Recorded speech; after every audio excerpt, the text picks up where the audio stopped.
Thanks to being with us. आज का हमारा जो टॉपिक है, हम डेली रूटीन लाइफ में यहाँ पर ये सारे सब्सटेंस और केमिकल का यूज़ करते हैं। टॉपिक का नाम है मैक्रोमोलिक्यूल, पॉलीमर एंड मोनोमर।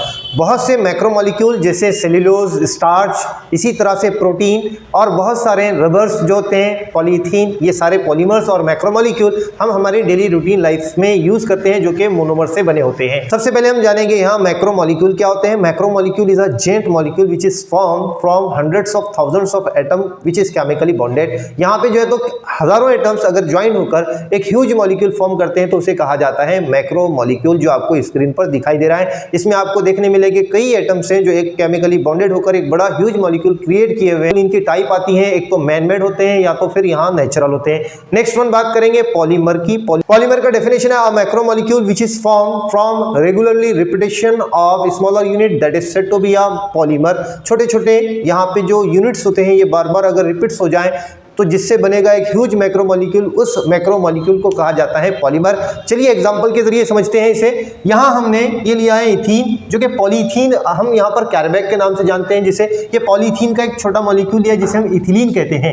ये इथिलीन अगर यहाँ पर इसको हीट किया जाता है तो ये कन्वर्ट हो जाता है पॉलीथीन में। एग्जाम्पल हमने हीट, यहाँ पे जब हीट करेंगे तो इसकी केमिकल बॉन्डिंग एक मॉलिक्यूल यहाँ पे एडजेसेंट मॉलिक्यूल से क्या शो करेगा, ऐसे बॉन्ड फॉर्म कर देगा। तो ये एक छोटा मॉलिक्यूल इसने बॉन्ड फॉर्म किया नियर एडजेसेंट एटम से, मॉलिक्यूल से, जिसकी वजह से यहाँ पर क्या होगा, इनमें बॉन्ड फॉर्म होगा और एक ह्यूज मॉलिक्यूल है सेकंड वन उसके एडजेसेंट से। तो ऐसे यहाँ पर पॉलीथीन क्रिएट हो जाएगा। ये इथीन बार बार यहाँ पे रिपीट होगा तो उससे एक बनेगा पॉलीथीन, और ये पॉलीथीन क्या है, पॉलीमर है। और ये जो छोटा पार्ट था इसको कह रहे थे हम मोनोमर। मोनोमर जब बार बार रिपीटेशन, रेगुलर रिपीटेशन शो करते हैं तो उससे बनने वाले बड़े सब्सटेंस को, उस मैक्रोमोलिक्यूल को कहते हैं पॉलीमर। नेक्स्ट वन हमारे पास एग्जांपल है, ये पॉलीथीन है। नेक्स्ट वन हमारे पास एग्जांपल है डीएनए। डीएनए और आरएनए में आपको पता है यहाँ पर शुगर, फॉस्फेट और नाइट्रोजनस बेसिस होते हैं, ये मॉलिक्यूल होते हैं। ये मॉलिक्यूल अगर यहाँ पर शुगर फॉस्फेट नाइट्रोजनस बेस के एक पेयर को कंप्लीट यहाँ पर न्यूक्लियोटाइड कहते हैं। तो ये एक छोटा मोनोमर है। ये सेकंड वन, ये आप देखेंगे सेकंड रिपीट हो गया,